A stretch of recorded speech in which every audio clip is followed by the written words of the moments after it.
Well, hello, good morning. Yes, it is Monday, January 22nd, 2024, and I am Kenny Polcari, your host of the party. And what do we got going on? Well, there's some party happening. All this news that came out yesterday in the GOP. But let's talk about that because that will certainly be part, of the conversation, not only today, but this week as we move through at least the New Hampshire primary. So, stocks surged up and through resistance on Friday, establishing an all-new S&P high, right? Tech is once again taking charge as AI gets more and more and more sophisticated almost on a daily basis. The VIX falls 14% in 3 trading days. No one should be surprised as the market rallied. Oil and gold remain in a very tight trading range. And still, there's no clarity on what the Fed is going to do, but the blackout period has begun. Lots of eco data and lots of earnings. This week and next week are 2 big weeks. And Ronnie suspends his campaign. Nikki Haley ramps up her attack on Donnie overnight. And what do we have for dinner? Well, yesterday I made the short rib meatball Sunday gravy sauce. Call it what you want, right? And then there were 2. Ron DeSantis made a surprise Sunday afternoon announcement suspending his campaign for president and throwing his weight behind Donnie Trump, leaving Nikki Haley the lone survivor in what was a relatively brief and quite honestly uneventful primary race. And while this news will not price stocks in the long term, I suspect that markets will react positively to this announcement for no other reason that it begins to clear up any political uncertainty on the GOP side. Recall the market hates uncertainty. So anything that eliminates the uncertainty actually helps to support the market. And in fact, this morning, U.S. futures are higher.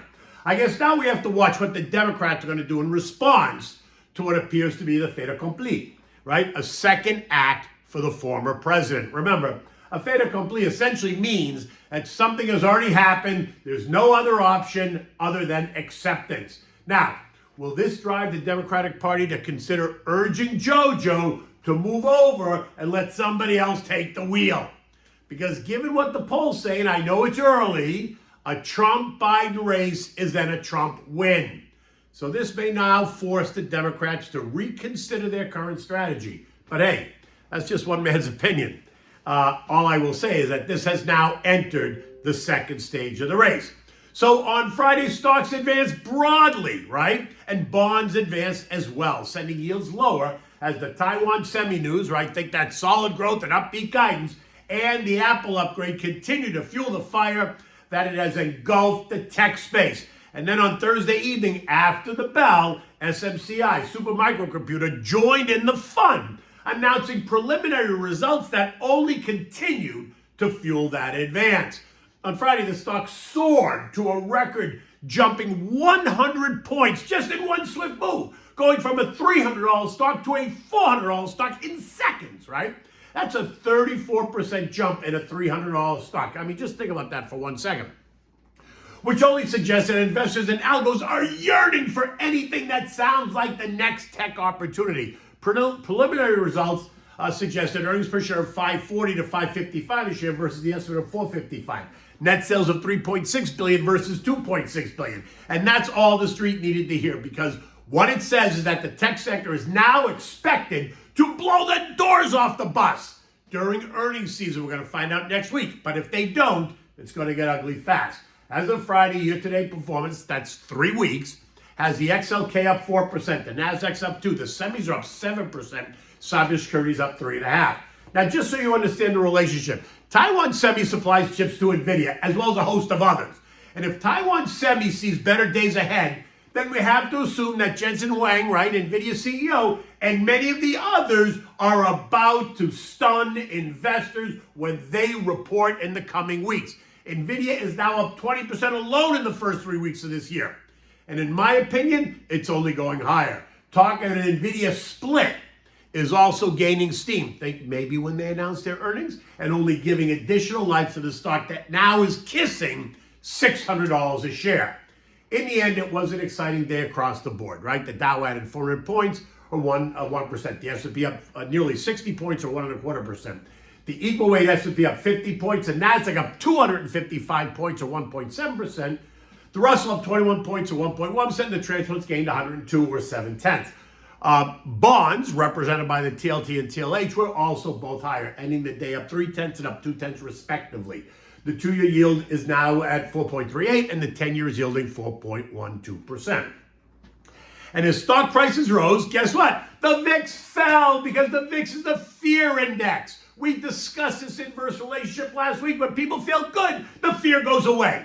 So no one should be surprised that we saw the VIX decline by 6% on Friday, leaving it down now 14% since this little rally began last Wednesday. Taking it from kissing trendline resistance at 1530 to resting on trendline support now at 1318. Another one of these days is going to see the VIX test the lows of 1240, and if that happens, expect to see the broader market advance by another 1 or 1.5%. Individual names up even more. And so we wait.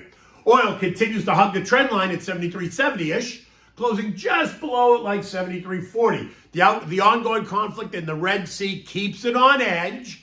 Over the weekend, we heard that JoJo bought 3.2 million barrels of oil for the SPR, paying an average price of $75.96 a barrel. Great, he's got so much more to buy. BP, ExxonMobil, and Phillips 66 were the suppliers. In addition, the Arctic freeze last week knocked out about 15% of the U.S. Gulf Coast crude, creating a temporary decline in U.S. supply. This morning, oil's down 30 cents at 73.13. The USCG issue is no longer an issue, and Libya has started reproducing production at their largest oil field, and both events are now boosting supply. The sense is now that oil remains sensitive to the conflict in the Mideast, but it appears to be fairly priced and remains within that 70-75 trading range. Gold is also hugging its trend line at 2,051, rallying back from the lows created last week at 2,025 on all the talk of those impending rate cuts that were to begin in March. With the odds falling daily that we're going to get a cut in March, gold and oil and other commodities should churn within their current trading ranges. This morning, gold is down $6 at 2,043, but did test as low as 2,039 overnight, as gold traders are not convinced that a cut is coming in March. I am still in the camp that gold remains in the 2,030-2,100 trading range, and I am not seeing a cut in March, but that's me. The dollar is also doing what? Well, it's down 7 cents at 103.22. And it is about to test the trendline support at 103.06. The weakness suggests that currency traders, though, are betting on a rate cut. A move down and through the trend line could see the dollar trade as low as 102. But the Fed would have to commit to coming out and saying that they're committing to rate cuts. Leaving it unclear is only going to offer support for the greenback, which will keep the dollar, gold, and oil right where they are. In addition to another big week of earnings, we have a lot of economic data, right? Philly non-manufacturing survey thinks services. It's a big part of the U.S. economy. Richmond Fed manufacturing business conditions are all due out tomorrow. Wednesday brings us mortgage apps.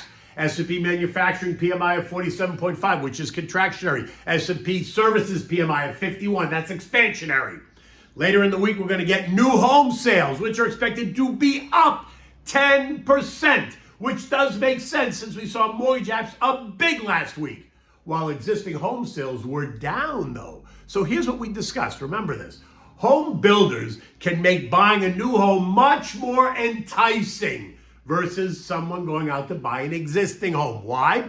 Because home builders can offer you free things like think upgraded kitchen cabinets or upgraded countertops or upgraded tile and flooring. They can offer lower rates on mortgages since they own the mortgage company. They can do landscaping, etc., all things that an existing home seller will not do or cannot do. So while we saw existing home sales down last week, I'm not expecting the same in new home sales. I am expecting them to be stronger. Thursday brings the first go-around of fourth quarter GDP, and that's expected to come in at 2%, down significantly from the third quarter pace of 4.9. Friday brings us the all-important PCE deflator, the Fed's favorite inflation gauge. Month-over-month expected to be up 0.2. Year-over-year is expected to remain unchanged at 2.6%. The core deflator, which is ex-food and energy, is expected to be up 0.2 and up 3% respectively.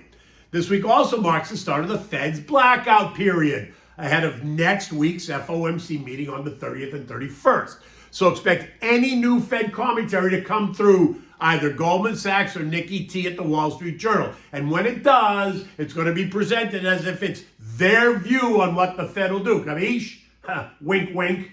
Now, on the geopolitical front, over the weekend we learned that Israeli Prime Minister Netanyahu rejected the latest Hamas terms for release of hostages, which included an end to the war, the withdrawal of forces from Gaza, the release of the terrorists who killed those 1,200 innocent people on October 7th. And if that wasn't enough, Hamas also demanded that they must be permitted to exist, that all Israeli talk of destruction must end. Yeah, well, good luck with that. And on the other side of the canal, we still have the Houthis causing all kinds of trouble, while the Biden administration reported that the 2 missing Navy SEALs from last week are now presumed dead. Nothing further being said on that, and our hearts go out to their families. U.S. futures are up this morning. Dow futures up 50, S&P's up 12, Nasdaq up 100, the Russell's up 4. Watch for earnings because it's a big week. We're going to get 60-plus names, from defense names like Lockheed Martin, Raytheon, General Dynamics, and Northrop, to old American classics like Telephone, Johnson & Johnson, General Electric, Verizon, Procter & Gamble, Texan, Dow, 3M, Halliburton, Visa. Tesla and Netflix are sure to be the highlights this week, and they report tomorrow and then on the 24th. Stocks in Europe opened higher. Markets across the region are up about 0.7%. Investors there await the January flash Eurozone consumer confidence data. And also, they're in the middle of earnings season as well. The S&P closed at 48.39, up 59 points. Now, if you look at the charts, you'll see that we've been stuck in this 4,700, 4,800 trading range for 2 months now, teasing both levels, both support and resistance, numerous times.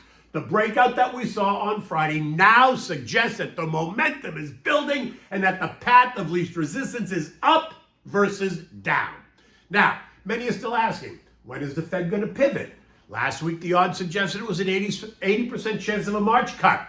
Today, it's a 50-50 at best. And in my opinion, it's less than 30%, only because there is no reason to cut at all. So I'd really say that it's a 0% chance. But I can't honestly say that because so many things can happen between now and March. So I'm going with the 30% cut rate. But listen, that's me. I'm outside of the bell curve on that. But on Friday, we heard from Atlanta Fed President Rafi Bostic, who urged the Fed to proceed cautiously, given all the global unrest, both political and otherwise.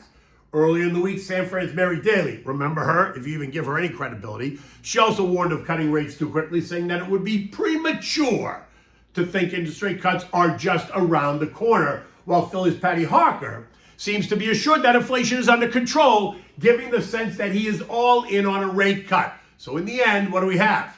Nothing but more confusion. In any event, you know what to do. You talk to your advisor. As a long-term investor, you want to create your plan and then stick to it. Don't get caught up with the noise on a daily basis. Just stick to the plan. Okay. So what do we have for dinner tonight? So I made this yesterday morning. I don't know. I was just in the urge for I had an urge for this. So I got up. I went to Doris's Italian Market across the street, and I bought what I needed. So this is a beef short rib and meatball sauce, not the classic Italian Sunday sauce or gravy. This was separate, right? I put the pictures up on my Twitter account yesterday, and we had it for dinner last night. And, oh my God, it was delish. Now for this, I used 3 beef short ribs, garlic, onions, olive oil, salt, pepper, fresh basil, and 2 cans of crushed kitchen-ready tomatoes. Now, I started by seasoning the ribs with salt and pepper, and then I browned them in a pot, right, in olive oil, till they got nice and crusty all over. Then I took them out and I set them aside. I added the crushed garlic. I sauteed that for 3 or 4 minutes. I added the sliced onions. I sauteed that as well until the onions got nice and soft and beautiful. Once the onions were there, I added in 2 cans of the kitchen-ready crushed tomatoes, not puree, and plus 1 can of water, right? I brought it to a boil. I seasoned it with salt and pepper. I added some fresh basil. Once it boils, then I reduced the heat to low, and I added back in the short ribs. Then I made my meatballs, and I'll give you that recipe tomorrow. I fried them in the frying pan, and then I added them and the frying oil right to the sauce pot, right? Yum. Now, you try to add these to the sauce as you cook them, because otherwise you're going to find yourself just eating the fried meatballs, which I think is also incredible to do, but that's a whole other story. Let that simmer for 2 hours and then it's done. Remove the ribs, cut off the bone, shred the meat, add the shredded meat back to the tomato sauce. Now, boil up your pasta, whatever you want, rigatoni, spaghetti, whatever you want, because now it's time for dinner. You can add fresh ricotta if you want, but always, always, always make sure that you have fresh grated Parmigiana cheese on the table for your guests. And actually, you can have both. You can have the ricotta and the Parmigiana cheese. You can never go wrong. It's cheese and it's pasta and it's sauce. Oh my God, delicious. In any event, look, it's kind of a cloudy day here. It's going to be another cloudy day for the next 2 or 3 days. I'm really curious where the sun went for the past 3 weeks. It's been relatively overcast and cloudy, but it is what it is. I guess it's El Nino or La Nina, one way or the other. Until tomorrow, take good care.